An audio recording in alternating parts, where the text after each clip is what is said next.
was a fancy dress party and I'm pretty lazy, so I just went in my pajamas. Remember I was quite drunk, so I went to go stand outside at this person's house.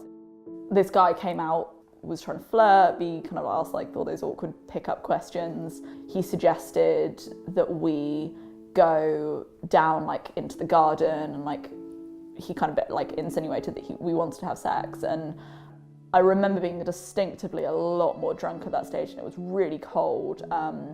So I don't remember very much of what happened.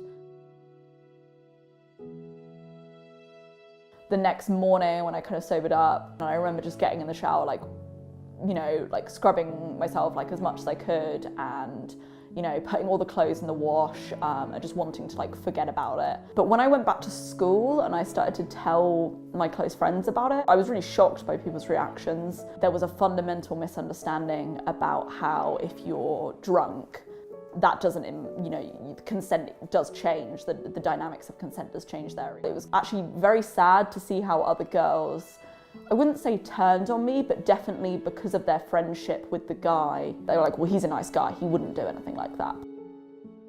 I definitely realised after I started therapy that a lot of my anxieties towards, I really hate clubbing, I really hate getting crazy drunk. I just thought I was a loser, but actually it was the fact that I was crazy anxious because of what had happened to me. I will never really do anything now that I feel could be putting myself in a situation where it could be misunderstood.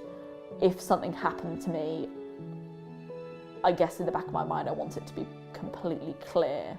I don't ever want to be in the situation where I'm doubting myself or I'm worrying that people couldn't believe me. It goes against everything that I have said and that I believe in, but I feel like I basically reserve victim blaming for myself. I think the person who assaulted me genuinely did not think he did. So I'd rather the discussion became one of how can we educate people to not do these things in the first place. I don't want to attack people and say they're the most horrible person, because they're probably not, and I think that's quite a nasty concept to understand yourself. In other encounters when I was drunk, I've probably done things that I now wouldn't consider as okay.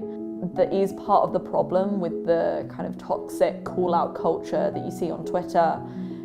You think that if you come forward and you say something that might be considered as not okay, you're going to be made into a national scandal. Like, it doesn't need to be like that. You've got to be comfortable to ask questions and say, actually, you know, like if I was with someone and they were quite drunk, but I was also quite drunk as well, what is, you know, what's the protocol there? Like, what does that mean? And consent is a spectrum. What's comfortable for one person might not be comfortable for another. It's not just, please sign on the dotted line. Me personally, I just think when you're drunk, consent has to be verbal. So just opening up that dialogue can be really useful, because the bottom line is we want to stop this from happening. The fundamental thing is we don't want people to be assaulted. And if you make it so that it is not an open experience to be able to talk about sex, then, you know, more people will go on thinking that their behaviour is totally fine.